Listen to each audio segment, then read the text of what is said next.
Haleluya. Shalom Bapak Ibu. Masih sedikit suaranya. Shalom Bapak Ibu. Haleluya, puji Tuhan. Berikan kemuliaan untuk Raja kita. Haleluya. Haleluya. Sebentar kita akan beribadah sama Tuhan kita yang ajaib. Mari Bapak Ibu Saudara semuanya, mari kita siapkan hati kita, pikiran kita. Kita berdoa dalam nama Yesus. Haleluya. Terima kasih Tuhan Yesus, terima kasih Bapa yang baik, Bapa yang bertahta dalam kerajaan surga. Kami bersyukur Tuhan memiliki Allah yang luar biasa seperti Engkau Tuhan. Kami bersyukur Tuhan buat anugerah-Mu kepada kami Tuhan. Buat kasih setia-Mu yang luar biasa dalam hidup kami Tuhan. Kami bersyukur Tuhan, haleluya. Engkau sungguh baik bagi kami Tuhan Yesus, haleluya. Bapa sebentar kami mau beribadah kepada-Mu Tuhan. Mau meninggikan nama-Mu Tuhan Yesus. Terpujilah nama-Mu Tuhan melalui puji-pujian, penyembahan Tuhan, bahkan firman yang ditaburkan. Biarlah nama-Mu Tuhan yang kami tinggikan, yang kami sembah Tuhan, haleluya Bapa, haleluya. Tuhan Yesus kami berdoa Tuhan, buat semua saudara-saudara kami Tuhan Yesus. Jikalau mereka dalam keadaan perjalanan Tuhan, mari Tuhan antarkan mereka ke tempat ini Tuhan Yesus. Jikalau mereka dalam keadaan sakit Tuhan, mari Tuhan tangan Tuhan bilur-bilur kasih-Mu Tuhan, menyembuhkan mereka dalam nama Yesus Tuhan. Karena kami percaya Tuhan, tiada yang mustahil bagi-Mu Bapa. Haleluya, Engkau Allah yang ajaib, Allah yang kami sembah Tuhan. Karena Roh-Mu yang hidup Tuhan, mengalir dalam kami Tuhan. Jiwa kami tenang bersama-Mu Tuhan Yesus, dalam naungan-Mu Bapa. Haleluya Tuhan, haleluya.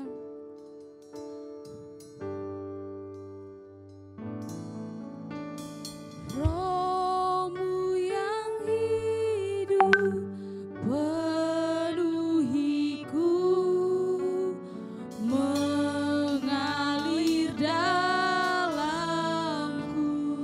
Jiwa kami tenang Tuhan, jiwaku tenang bersama-Mu dalam naungan-Mu.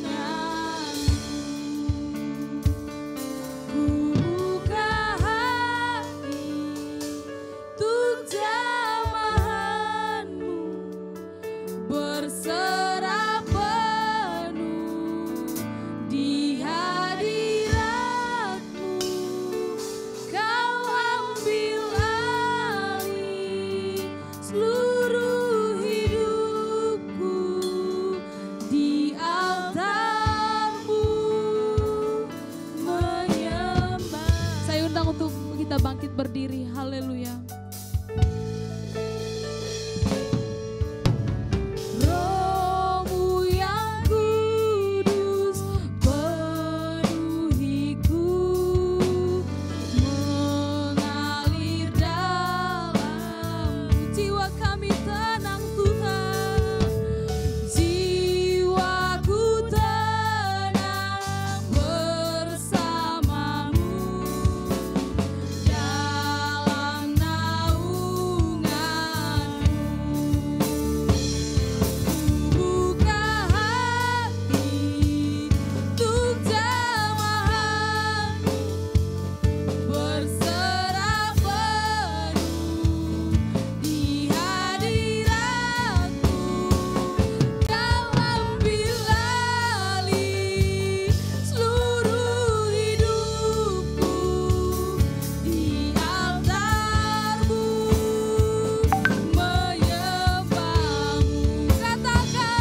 kasih Bapa. Sebentar Tuhan Yesus, kami mau lebih lagi memuji memuliakan nama-Mu Tuhan. Haleluya. Terima kasih Bapa. Haleluya. Amin. Shalom Bapak Ibu. Shalom Bapak Ibu. Haleluya. Masih semangat? Amin. Haleluya.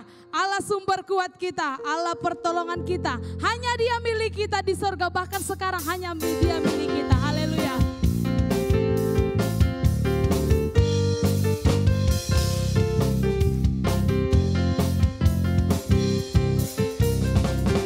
Hanya Kau milikku di surga. Tiada yang ku ingini di bumi, hanya tak kuandalkan kekuatanku, namun yang pasti kan tetap selamanya. Katakan Allah sumber kuatku, Allah sumber kuatku, Allah sumber kuatku dan bagianku selamanya. Allah sumber kuatku, Allah sumber kuatku, Allah sumber kuatku dan bagianku selamanya, selamanya. Katakan Allah sanggup melakukan segala perkara, dulu, sekarang dan selamanya. Kuasanya tidak berubah. Allah sanggup melakukan segala perkara, dulu, sekarang dan selamanya. Kuasanya tak berubah. Haleluya. Berikan kemuliaan untuk Tuhan kita. Haleluya. Saya persilahkan Bapak Ibu untuk duduk kembali. Haleluya. Saya buka ruang kesaksian. Mari Bapak Ibu saksikan kemurahan Tuhan, berkat Tuhan sepanjang hari, sepanjang minggu, bahkan sepanjang tahun lalu. Mari Bapak Ibu saksikan ke depan. Waktu dan tempat saya persilahkan. Haleluya. Semuanya diberkati, amin. Amin. Mari Bapak Ibu saksikan ke depan. Oke lah, saya rindu minggu depan kita boleh bersaksi untuk Raja kita. Haleluya. Sebentar Bapak Ibu kita akan mendengarkan sebagian dari firman-Nya Tuhan. Haleluya. Mari kita siapkan hati pikiran kita. Walaupun banyak perkara yang tak dapat kita mengerti dalam dunia ini, mengapa harus terjadi dalam hidup kita, tapi kita biarlah tetap percaya kepada Tuhan dan mengandalkan hidup kita kepadanya. Haleluya. Banyak perkara yang tak dapat ku mengerti, mengapakah harus terjadi di dalam kehidupan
setiap persoalan dalam kehidupan kami.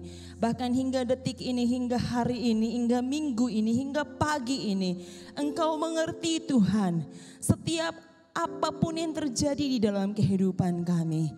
Oleh karena itu Tuhan Yesus, kami datang di hadapan-Mu. Kami mau duduk di hadapan-Mu dan mendengarkan suara-Mu. Kami mau Tuhan diteguhkan dengan kebenaran firman-Mu. Firman-Mu yang memberikan kami kekuatan yang baru. Firman-Mu yang menolong kami untuk menjalani masa-masa kelam dalam hidup kami. Bahkan dalam masa sukacita sekalipun, firman-Mu terus yang menguatkan kami. Pagi hari ini Tuhan, biar Engkau yang bekerja, Engkau yang beracara di dalam kami Tuhan. Di dalam ibadah ini, di dalam gedung ini, di dalam pemberitaan firman Tuhan. Di dalam nama Yesus Kristus, kami semua yang hadir, kami siap untuk mendengarkan dan diberkati dengan kebenaran firman Tuhan. Mari kita semua yang percaya, sama-sama kita katakan, amin. Silakan duduk Bapak Ibu terkasih sama Tuhan Yesus. Shalom. Haleluya. Bapak Ibu kalau bisa melihat di depan ini saya memakai masker ya. Ya ini sudah keluar peraturan dari pemerintah. Katanya kalau tidak pakai masker sejak dari tanggal berapa ya? Tanggal berapa ya? Saya 27 Juli sampai ke Agustus selama 14 hari itu kena denda 150 sampai 300 ribu, itu tergantung dari pemerintah lokal masing-masing, kecuali katanya kalau berpidato. Karena saya termasuk berpidato, berkhotbah, saya buka ya. Ya, karena itu ya. Nah, Bapak Ibu terkasih nama Tuhan Yesus, kita bersyukur karena hingga hari ini kita masih bisa hidup. Amin. Itu semua bukan karena kuat gagah kita, tapi semua karena kemurahan Tuhan. Karena kemurahan Tuhan, oleh karena kemurahan Tuhan kita ada hingga hari ini. Bapak Ibu terkasih Tuhan Yesus, pagi hari ini saya ingin kita bersama-sama melihat kepada kebenaran firman Tuhan yang saya ambil dari 1 Samuel 17 ayat 20 sampai ke 54. Ini ayatnya panjang, tapi kita akan lihat secara singkat ya, karena waktu kita sedikit ya Bapak Ibu. 1 Samuel 17 ayat 20 sampai 54 saya tidak ada siapkan di slide karena buat saya namanya orang Kristen harus bawa Alkitab. Itu adalah senjata paling utama dalam kehidupan kita. Jadi kalau tidak bawa Alkitab artinya ya sudah tahu sendiri lah ya. Jadi bawa Alkitab setiap hari Minggu dan juga di rumah juga Alkitab jangan lupa dibaca. Kalau sudah dapat Bapak Ibu tolong katakan haleluya.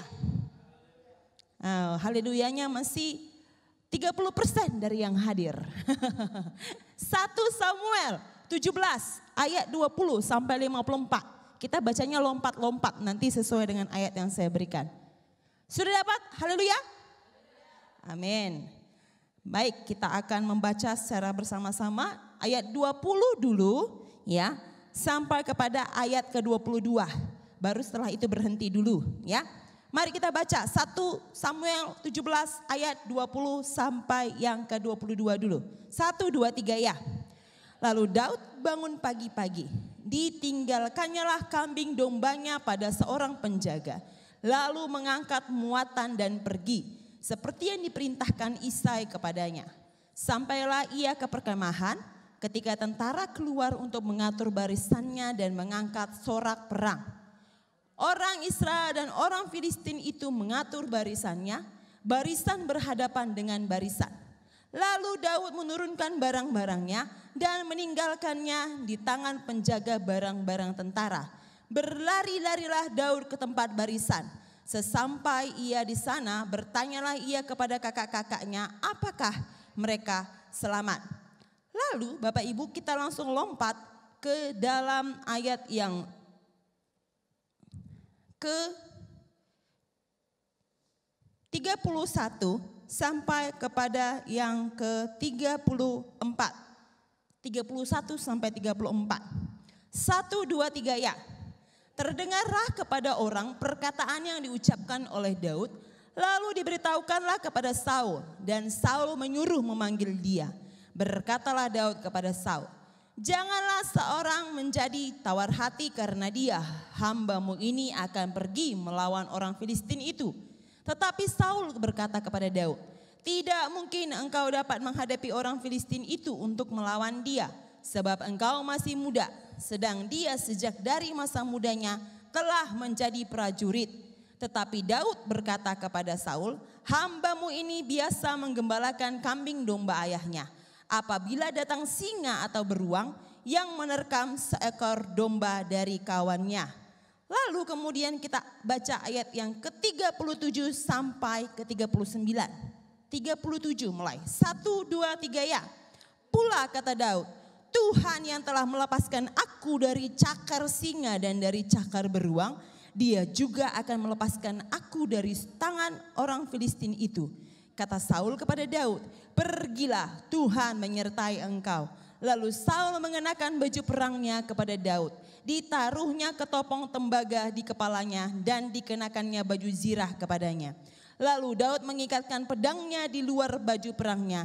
Kemudian ia berikhtiar berjalan sebab belum pernah dicobanya. Maka berkatalah Daud kepada Saul, aku tidak dapat berjalan dengan memakai ini sebab belum pernah aku mencobanya. Kemudian ia menanggalkannya. Lalu kemudian Bapak Ibu yang terkasih sama Tuhan Yesus, kita langsung lompat ke dalam ayatnya yang ke-50 sampai ayat 49, ayat ke-48 sampai yang ke-50. 48 sampai yang ke-50. 1, 2, 3 ya. Ketika orang Filistin itu bergerak maju untuk menemui Daud, maka segeralah Daud berlari ke barisan musuh untuk menemui orang Filistin itu. Lalu Daud memasukkan tangannya dalam kantungnya, diambilnyalah sebuah batu dari dalamnya, diumbannya, maka kenalah dahi orang Filistin itu, sehingga batu itu terpenam ke dalam dahinya dan terjerumuslah ia dengan mukanya ke tanah. Demikianlah Daud mengalahkan orang Filistin itu dengan umban dan batu. Ia mengalahkan orang Filistin itu dan membunuhnya tanpa pedang di tangan. Bapak Ibu terkasih sama Tuhan Yesus, hari ini saya ingin memberitakan firman Tuhan tentang proactive attitude. Sama-sama coba bilang. Iya, dalam bahasa Indonesianya sikap proaktif. Sikap proaktif. Nah, Bapak Ibu, apa yang akan Bapak Ibu lakukan kalau Bapak Ibu ketemu melihat sebuah kecelakaan? Apakah Bapak Ibu menonton dari jauh lalu bilang, aduh, kasihan kali, aduh, kepalanya pecah, aduh, tapi lewat, pergi? Ataukah Bapak Ibu hanya lewat aja, naik motor lewat aja? Apa? Kecelakaan? Oke. Lewat aja. Ataukah Bapak Ibu mendekat lalu lihat separah apa? Ya ampun, keluar isi otaknya, astaga naga. Mbak Tahe, kok gak ada orang ini yang membantu, kayak mananya ini? Ataukah Bapak Ibu mendekat lalu kemudian, ngeri kali nih. Bikin dulu status. Ada kecelakaan di simpang pos, kepala pecah, bececeran otak, cekling. Ataukah Bapak Ibu mendekat, baru dilihat, ditelepon langsung ambulan, dipanggil, ayo, siapa kita? Ayo kita angkat. Yang mana Bapak Ibu? Yang mana Bapak Ibu? Nomor 1, 2, atau yang foto-foto? Yang foto-foto? Gara-gara sekarang katanya kecelakaan pun online. Waduh. Kayak mana bantunya online ya kan? Gak mungkin juga kan? Bapak Ibu terkasih sama Tuhan Yesus. Sering sekali kita ketika menghadapi kecelakaan seperti ini, kita lebih bersifat no aktif. Artinya tidak berespon. Tidak bertindak, bukan tidak berespon ya, tidak bertindak. Lebih memilih untuk cari aman. Cari aman. Ribet kalau ngurusin orang. Nah, Bapak Ibu terkasih sama Tuhan Yesus, tadi kita sudah baca sama-sama dalam 1 Samuel 17 ayat 20 sampai 54, meskipun dipotong-potong, tapi kalaupun dipotong-potong, Bapak Ibu tadi saya sudah ajak untuk membaca dan melihat ayat-ayat di mana kita melihat sendiri Daud, seorang yang sangat muda pada masa itu, tetapi dia mengambil sebuah tindakan atas dirinya sendiri, bukan disuruh. Ya, tadi kita sudah baca bersama-sama kan? Dia bilang sama Saul, izinkanlah aku pergi menghadapi orang Filistin itu. Dengarkan Bapak Ibu terkasih sama Tuhan Yesus. Itulah proaktif. Nah, sekarang kita lihat dulu Bapak Ibu. Apa sebenarnya proaktif itu? Definisi proaktif merujuk kepada sikap aktif untuk menciptakan atau mengontrol situasi tertentu dengan tindakan nyata dan bukan hanya berespon karena sesuatu terjadi. Ya, nanti kita lihat contohnya. Sekarang saya mau mengajak Bapak Ibu melihat dulu kejadian yang terjadi di Afghanistan. Di Afghanistan ada sebuah kelompok bernama Taliban. Kelompok ini sangat terkenal sebagai kelompok keras, anarkis. Kelompok ini sudah ada di Afghanistan sejak tahun 94. Lalu kemudian sebenarnya awalnya kelompok ini adalah kelompok yang mendukung suku tertentu. Nama sukunya itu adalah Pashtun yang ada di Afghanistan. Ya, itu suku asli yang ada di Afghanistan. Tapi kemudian 2 tahun berikutnya pada tahun 96 sampai ke tahun 2001 ini kelompok ini menjadi kelompok anarkis yang keras yang melakukan kekerasan dan pembunuhan brutal tanpa melihat atau memandang bulu. Hanya untuk kepentingan pribadi pemimpinnya. Bapak Ibu kenal Osama bin Laden? Ya, kelompok inilah pendukung dari si Osama bin Laden. Akhirnya kelompok ini Bapak Ibu pun menjadi kelompok yang sangat dicerca gitu oleh PBB, oleh semua. Tetapi Bapak Ibu, kelompok ini bagaimanapun karena sudah dari awal ada, dia itu hampir memenuhi seluruh pemerintahan dari Afghanistan, seluruh daerah di Afghanistan. Dan karena seluruh Afghanistan dipengaruhi oleh kelompok ini, maka cara-cara dari si kelompok ini pun sudah tersebar ke seluruh Afghanistan. Salah satunya adalah wanita pada masa itu tidak dianggap, direndahkan, tidak diberikan kesempatan apapun. Sama mungkin seperti kita dulu di Indonesia sebelum masanya Kartini. Ya, sebelum masanya Kartini. Bapak Ibu terkasih sama Tuhan Yesus, kemudian satu hari muncullah seorang wanita. Namanya adalah Malala Yousafzai. Malala, bukan Malala nasi Malala ya. Bukan itu ya. Malala ini bahasa orang itu. Jangan pula Malala, kok namanya Malala? Bukan ya. Malala ini dia punya prinsip, dia bilang begini. One child, one teacher, one book and one pen can change the world. Satu anak, satu guru, satu pulpen dan satu buku bisa mengubah dunia.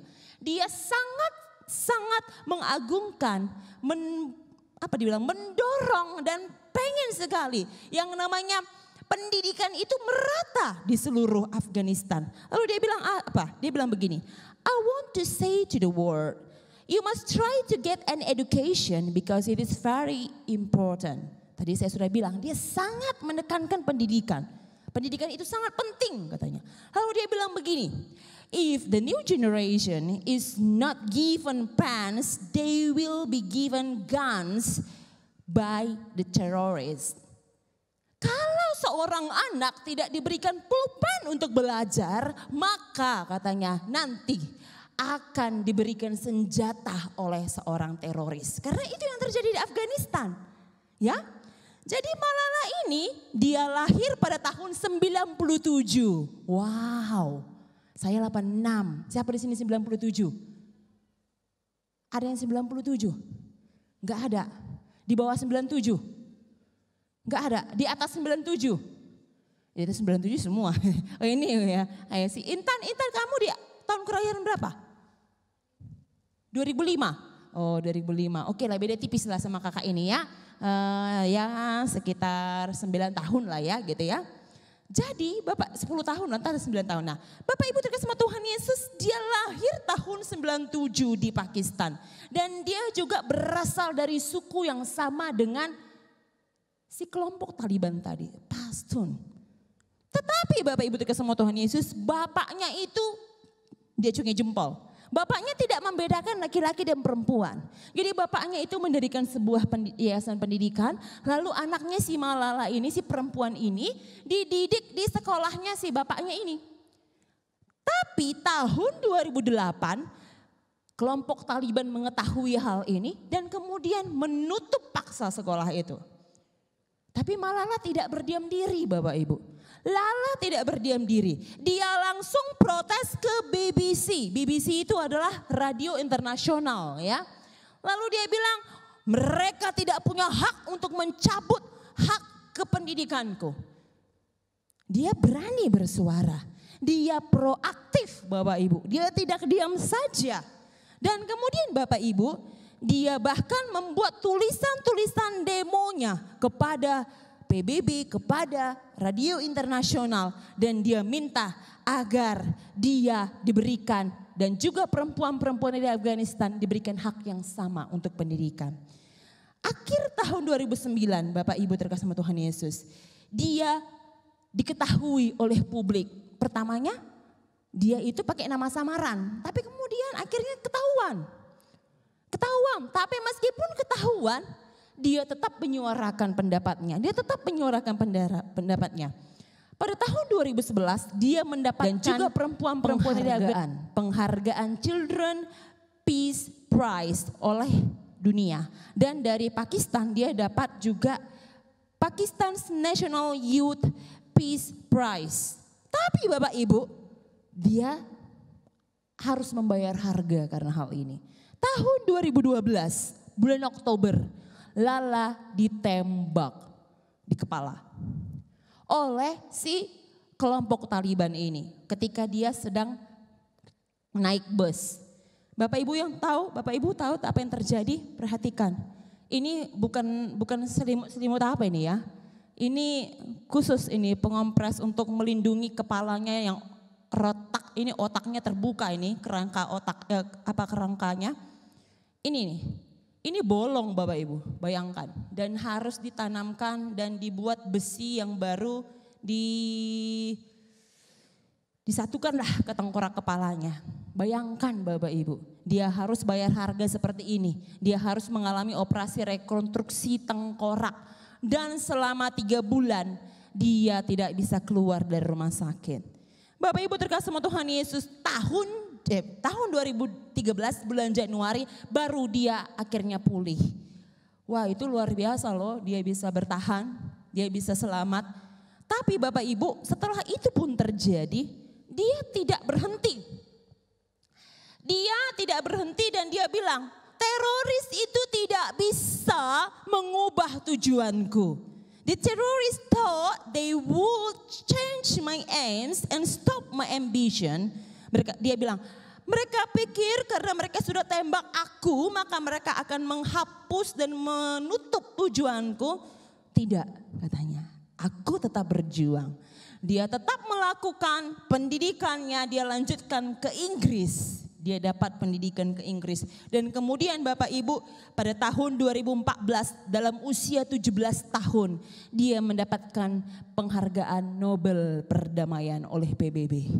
Sampai sekarang dia tetap menjadi aktivis. Dia tetap menjadi aktivis dan fasilitator pendidikan dunia. Bahkan kalau Bapak Ibu bisa lihat nanti di internet, silakan searching. Malala Foundation. Dia mendirikan sebuah yayasan untuk membantu anak-anak perempuan yang mau bersekolah tapi terhambat karena tidak adanya sekolah di daerah-daerahnya. Bapak Ibu terkasih sama Tuhan Yesus, sekarang ini tahun 2011 ya, kalau sekarang lebih maju lagi. Ini datanya tahun 2011. Menteri Pendidikan Afghanistan pada tahun 2011, Farrokh Wardak mengatakan begini. Dia bilang, ketika Taliban berkuasa, kelompok Taliban berkuasa di negara kami, 0% dari 1 juta murid tidak ada perempuan. 0% murid wanita. Tetapi sekarang kami punya 38% murid wanita. Dan 30% guru wanita. Perhatikan Bapak Ibu. Akibat dari tindakan yang dilakukan oleh si Lala, harapan baru bagi wanita Afghanistan melalui seorang gadis kecil yang proaktif, Malala ini. Malala Yousafzai. Nah, Bapak Ibu terkasih Tuhan Yesus, boleh kita lihat dulu sedikit dari Ralph Schwarzer. Sikap proaktif itu katanya itu bisa lahir karena ada keyakinan. Ada keyakinan di dalam hati, di dalam diri seseorang bahwa akan ada perubahan yang dapat dibuat untuk memperbaiki diri sendiri ataupun lingkungan. Jadi intinya kalau keyakinan tidak ada, maka seseorang tersebut tidak akan bersikap proaktif. Kenapa sih saya ngomongin tentang ini pada hari ini? Kita akan lihat Bapak Ibu ya.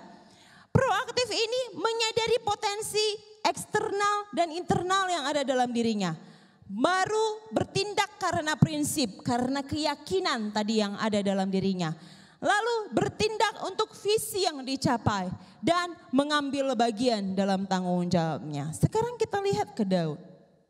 Tadi sudah si Lala. Sekarang kita kembali ke dalam teks Alkitab. Apa yang terjadi saat itu adalah orang Israel sedang di dalam pergumulan melawan Filistin. Tidak ada satupun yang berani melawan Filistin. Tidak ada satupun bahkan tentara-tentara yang sudah berlatih bertahun-tahun di situ. Kata si Saul tadi, mereka saja yang sudah berlatih bertahun-tahun tidak berani. Apalagi kamu yang masih muda. Tetapi Bapak Ibu terkasih Tuhan Yesus, tadi kita sudah baca bersama-sama. Daud sendiri menawarkan diri untuk melawan Goliat. Dia sendiri yang bilang, biarkanlah hambamu ini Tuanku Raja yang maju menghadap orang Filistin itu. Sikap yang dia miliki ini bukan asal gegabah. Bukan seperti anak-anak muda yang mungkin karena darahnya panas, kita hajar dia, ayo. Bukan. Tetapi sikap yang dia miliki ini adalah sikap yang didasarkan atas keyakinan akan kuasa Tuhan yang sudah menyertai dia. Apa dibilangnya tadi dalam Alkitab, di dalam ayat yang kita baca? Tuhan yang menyertai aku dari cengkeraman singa itu pasti akan menyertai aku juga lolos dari orang Filistin itu. Tadi kita bacakan Bapak Ibu? Ya, Bapak Ibu terkasih Tuhan Yesus. Daud yakin dan dia sadar bahwa dia punya Allah yang menyertainya. Maka dia tidak segan-segan untuk bersikap proaktif. Dia proaktif, dia bertindak karena prinsipnya. Dia mengambil tanggung jawabnya karena dia tahu itu adalah bangsanya. Itu bukan bangsa orang lain, itu adalah sukunya, itu adalah tanah kelahirannya. Dia tidak berdiam diri. Kakak-kakaknya, abang-abangnya ada di medan perang pada saat itu. Dia tidak berdiam diri dan dia menyadari potensi yang dimilikinya. Kalau selama ini katanya aku sudah ada di padang belantara menjaga kambing domba dari ayahku dan Tuhan menyertai aku. Dia tahu dia punya Allah yang menyertainya. Maka dia juga bertindak dengan sebuah tujuan. Aku dengan penyertaan Tuhan akan mengalahkan orang Goliat ini. Si Goliat ini, orang Filistin ini. Dan akan menolong bangsaku untuk lepas daripada bangsa Filistin. Bapak Ibu terkasih Tuhan Yesus, apa yang terjadi saat ini? Saat ini pandemik sedang terjadi. Kita sedang mengalami pandemik seluruh dunia. Bukan hanya orang miskin yang menghadapi pandemi. Bukan hanya orang tidak mampu yang menghadapi pandemi. Bukan hanya orang-orang yang katanya tidak punya pekerjaan tetap yang menghadapi pandemi. Semua orang, apapun pekerjaannya, sekarang sedang mengalami kesusahan karena pandemi. Tetapi Bapak Ibu terkasih sama Tuhan Yesus, apa yang kita lakukan di dalam menghadapi pandemi ini?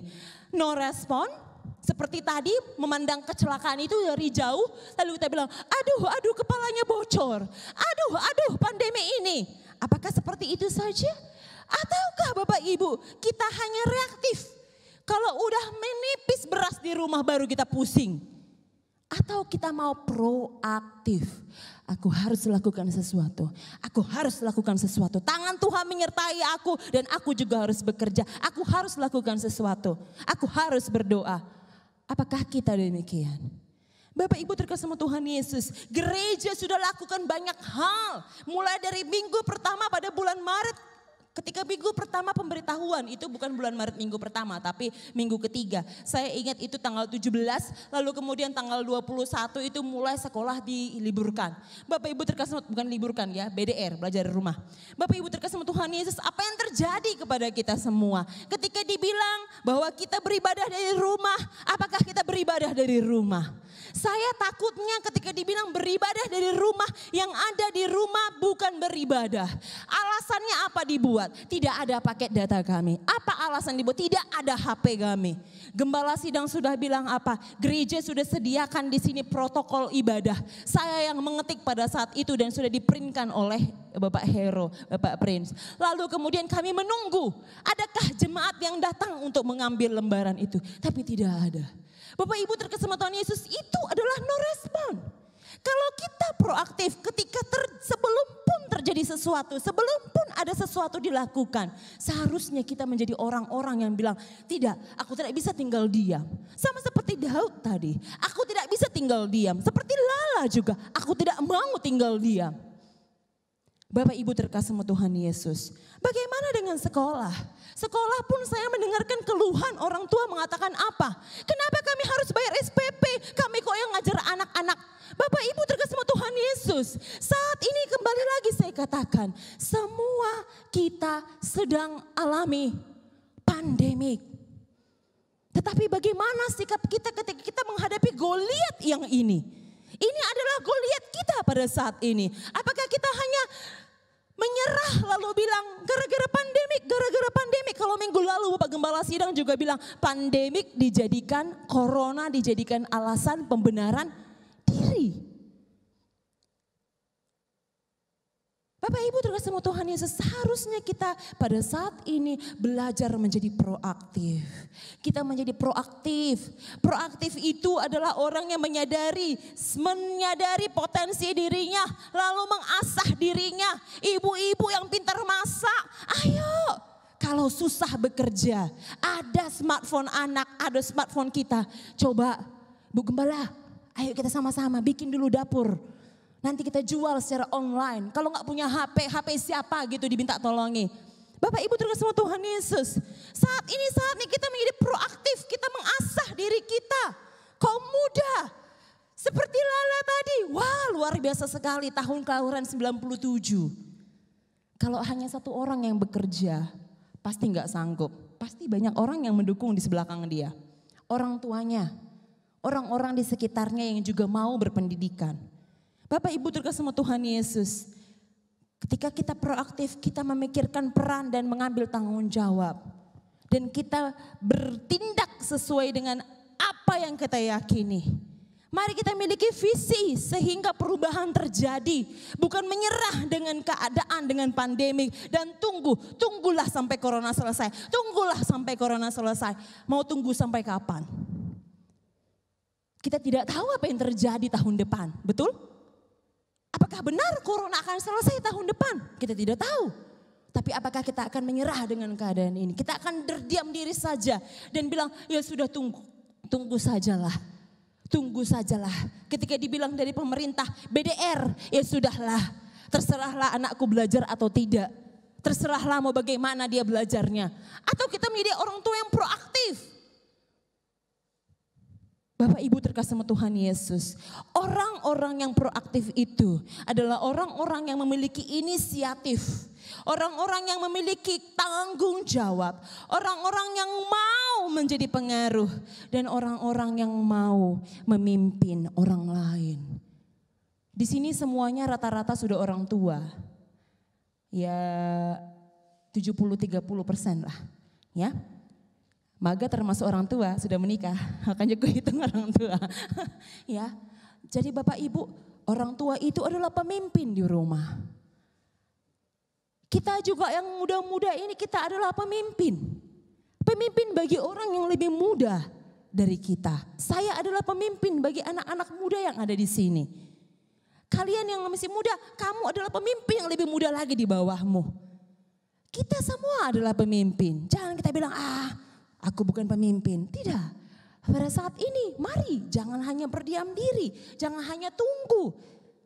Di dalam WA Group juga, WA Group sudah dibuat dari gembala sidang. Lalu kemudian dibilang, mari kita isi angket form untuk ibadah.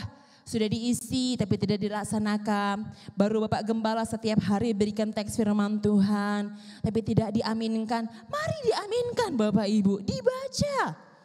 Bapak Ibu terkasih sama Tuhan Yesus, mau sampai kapankah kita menjadi orang-orang yang no aktif? Apakah kita mau tetap menjadi no aktif atau kita menjadi orang-orang yang proaktif? Atau hanya sekedar reaktif, kalau ada masalah baru panik? Saat ini Bapak Ibu terkasih sama Tuhan Yesus, mari kita bersama-sama belajar. Kita belajar dari Daud, kita belajar dari Malala ini. Kita belajar bagaimana menjadi orang-orang yang proaktif. Dan tidak hanya menunggu.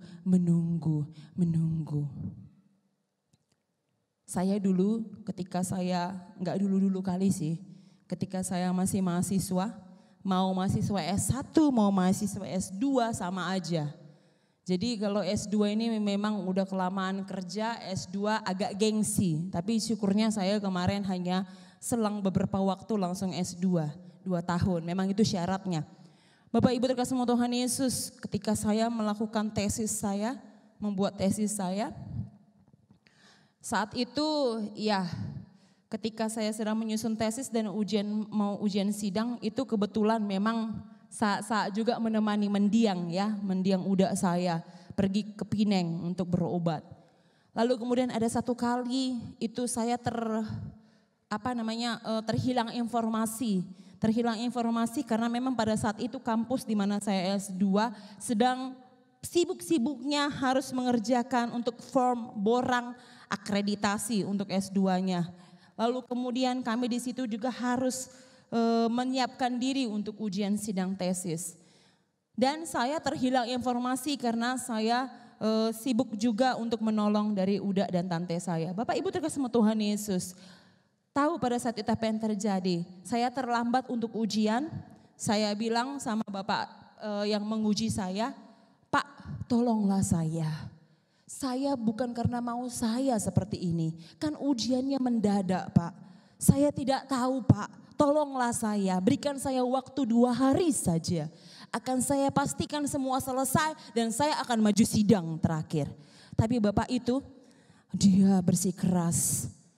Urusan keluarga kamu bukan urusan saya. Wah, saya di situ sudah mau menangis Bapak Ibu. Saya tahan dengan sekuat-kuatnya. Dia dosen teologi menjawab seperti ini, saya pikir.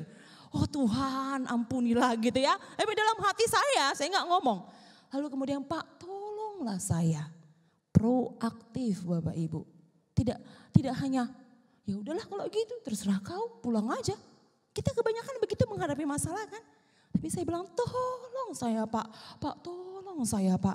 Saya minta tolong sekali. Akhirnya dia luluh lalu bilang, luluhnya gini, luluh pun ya udah bilang sama ketua rektor. Kalau rektor bilang iya saya iya. Makjam. Akhirnya saya bikin janjian langsung hari itu saya tidak pulang-pulang. Saya tungguin rektor. Saya tunggu rektor sampai sore jam 5 sore karena dia sibuk sekali. Tapi dia wanita, baru pula diangkat kan jadi rektor karena pergantian. Lalu saya ketemu sama ibu begini keadaan saya. Tapi sebelumnya saya sudah berdoa. Di kamar mandi sebentar saya udah mau nangis sekali. Keselnya hati saya pikir Tuhan tolong saya. Lalu saya ketemu sama ibu rektor ini bilang, ibu tolonglah saya Bu. Belum ada saya bilang karena masalah keluarga. Terus dia langsung gini, dia mungkin lagi enak hatinya, senyum aja. Oh ya, oh Udah selesai bab 3-mu? Udah Bu. Bab 4-mu? Udah Bu. Siapa bantu? Si ini Bu. Oh ya udah, maju aja sidang. Saya pikir kalau saya menyerah pada saat dibilang Bapak itu tidak, maka saya tidak akan dapat kesempatan itu. Tapi karena saya tunggu dosen saya itu, saya tunggu rektor itu, lalu saya langsung ketemu lagi sama Bapak tadi. Pak, Ibu itu bilang iya. Oke, ya sudah. Nanti hari Kamis ya kamu ujian. Hari Kamis saya tidak berdiam diri dan hanya no respon. Saya bawa buah, anggur, pil, apel. Saya bagi semua dosen pembimbing, dosen penguji, rektor. Saya kasih langsung. Bukan sogokan saya bilang. Saya bilang langsung, ini bukan sogokan ya Bapak Ibu. Tapi karena saya sudah menyita waktu dari Bapak Ibu. Di waktu yang bukan seharusnya waktu ujian. Jadi inilah yang tidak seberapa snack untuk Bapak Ibu. Saya bilang begitu. Bapak Ibu terkasih sama Tuhan Yesus. Kalau kita hanya berdiam diri ketika kita sedang mengalami masalah. Atau kita hanya berespon panik ketika sedang terjadi masalah. Maka tidak akan ada perubahan besar terjadi. Tapi kalau kita proaktif, maka ada perubahan besar yang terjadi. Mari kita bangkit berdiri bersama-sama. Mari kita juga proaktif dalam menanggapi kebenaran firman Tuhan. Mari kita tidak hanya menjadi D3, saya ulang-ulangi ini. Duduk, diam, dengar, lalu 1P gelarnya, pulang. Mari kita menjadi orang-orang yang proaktif.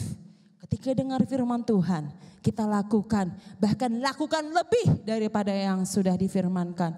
Maka Tuhan akan menolong dan Tuhan akan memberkati kita berlipat kali. Yesus, Kau kebenaran yang menyelamatkanku. Mari kita jadikan pujian ini sebagai janji kita kepada Tuhan. Bahwa kita akan menjadi orang-orang yang proaktif. Yang hidup bagi Tuhan. Kalau kita hidup bagi Tuhan. Kalau kita menyanyi, kalau kita melakukan segala sesuatu, kita lakukan untuk Tuhan. Haleluya. Haleluya Yesus.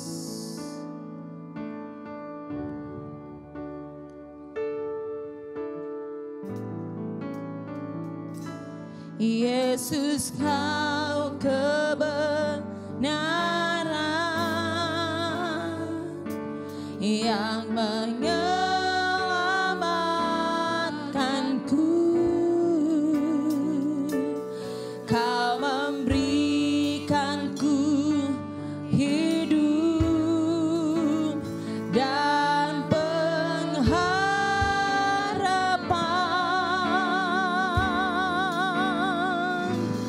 Ku ikut kehendak-Mu, ku perlu anugerah-Mu.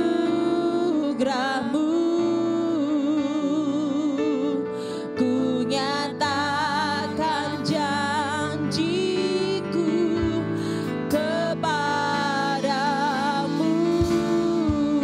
Katakan, kalau ku hidup, kalau ku hidup bagimu. Hatiku tetap menyembah-Mu.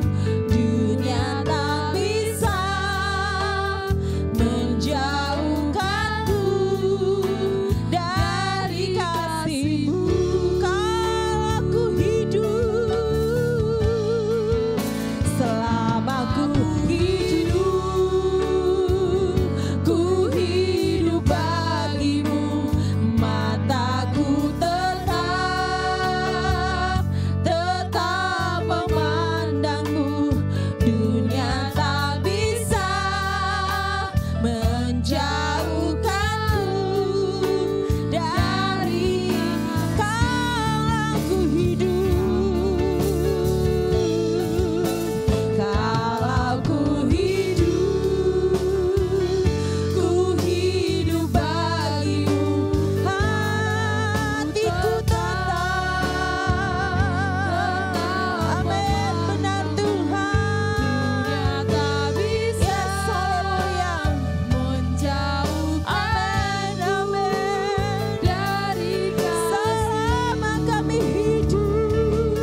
dari kasih-Mu. Haleluya Yesus Tuhan.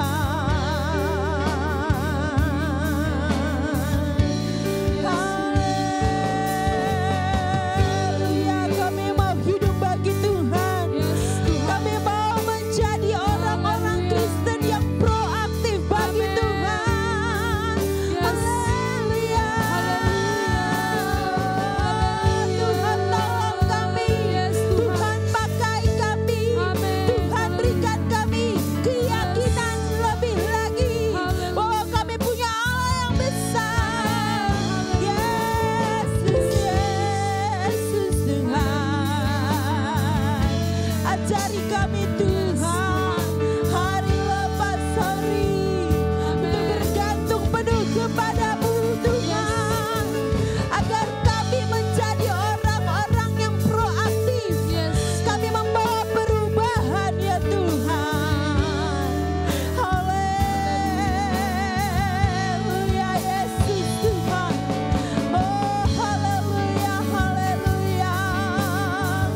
Kami rindu Tuhan sesuatu terjadi dalam hidup kami, dalam hidup keluarga kami, dalam gereja kami, dalam kota kami, dalam lingkungan kami Tuhan. Haleluya, haleluya Yesus. Haleluya, haleluya. Terima kasih Tuhan. Tuhan, saat ini kami berdoa Tuhan Yesus untuk semua jemaat-Mu GSJ El Shaddai. Tuhan Yesus, pribadi lepas pribadi Engkau jamah kami Tuhan. Engkau tolong kami untuk menjadi murid-murid-Mu yang berdampak ya Tuhan Yesus. Ajari kami Tuhan Yesus. Ketika dalam masa-masa pandemik ini Tuhan, Engkau yang berikan kami Tuhan Yesus keyakinan teguh akan Engkau. Sehingga kami berani bertindak dan berani menjadi orang-orang yang proaktif ya Tuhan. Itulah sebabnya Engkau mengatakan Engkau menjadikan kami lebih dari pemenang ya Tuhan, karena Engkau yang tolong kami. Terima kasih Bapa yang baik. Tuhan, biarlah Roh Kudus-Mu yang terus mengerjakan firman-Mu dalam hati kami lepas pribadi yang hadir hari ini. Di dalam nama Yesus Kristus, kami aminkan kebenaran firman Tuhan dalam hidup kami. Mari kita semua yang percaya, kita sama-sama katakan amin. Amin. Silakan duduk Bapak Ibu terkasih Tuhan Yesus. Saya serahkan kembali kepada pimpin pujian.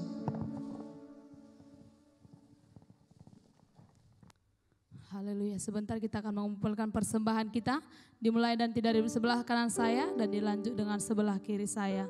Haleluya. Terlebih dahulu kita berdoa kepada Tuhan. Terima kasih Tuhan Yesus, terima kasih Bapa, kami sudah siap Tuhan mendengarkan sebagian dari firman-Mu Tuhan. Ajar kami Tuhan untuk proaktif Tuhan. Haleluya Tuhan, bahkan Tuhan kami juga sebentar Tuhan akan mengumpulkan persembahan kami Tuhan. Mari Tuhan berkati tangan-tangan yang memberi Tuhan. Berkati pekerjaan, usaha kami Tuhan. Haleluya. Dalam nama Yesus kami memberi dengan penuh sukacita. Haleluya, amin. Kita katakan, sungguh ku bangga Bapa.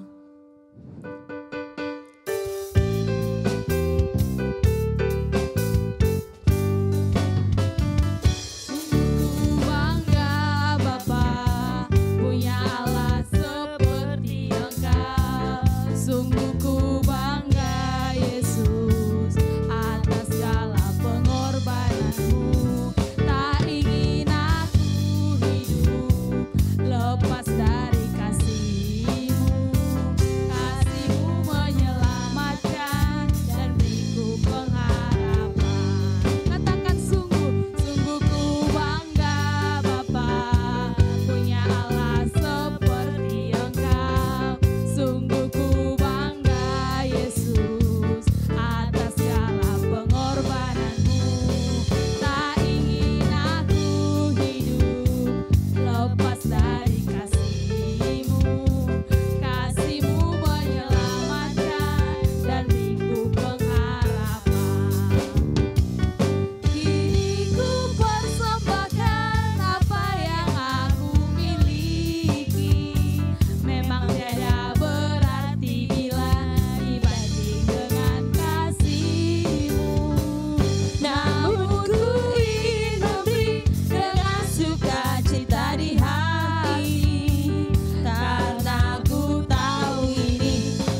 Haleluya, puji Tuhan. Minggu ini ibadah kita yang kedua ini juga disiarkan secara live. Bapak Ibu mari dorong juga anggota kita yang lain untuk bisa ikut dalam ibadah yang kedua supaya pembagiannya merata. Mari ya Bapak Ibu ya, kita tutup ibadah kita pagi hari, kita berdiri bersama-sama. Kita berdoa. Marilah kita berdoa sesuai dengan doa yang diajarkan oleh Bapa kita di surga. Bapa kami yang di surga, dikuduskanlah namamu, datanglah kerajaan-mu, jadilah kehendak-mu di bumi seperti di surga. Berikanlah kami pada hari ini makanan kami yang secukupnya, dan ampunilah kami akan kesalahan kami, seperti kami juga mengampuni orang yang bersalah kepada kami. Dan janganlah membawa kami ke dalam pencobaan, tetapi lepaskanlah kami daripada yang jahat. Karena Engkau yang punya kerajaan dan kuasa dan kemuliaan sampai selama-lamanya. Marilah Bapak Ibu tadahkan kedua tanganmu dan terimalah berkat daripada Allah Bapa. Kiranya kasih karunia daripada Allah Bapa pencipta daripada segala isi bumi dan semesta menyertai kita, dan juga cinta kasih daripada Yesus Kristus yang telah dicurahkannya di atas kayu salib mengalir terus di dalam hati kita, dan persekutuan daripada Roh Kudus terus senantiasa menghibur kita mulai hari ini sampai kali kedua Yesus datang menjemput kita dalam kemuliaannya yang kekal. Di dalam nama Yesus kami terima berkat-Mu Tuhan. Mari kita yang percaya sama-sama katakan amin. Amin. Selamat hari Minggu. Tuhan Yesus memberkati. Sampai jumpa minggu depan.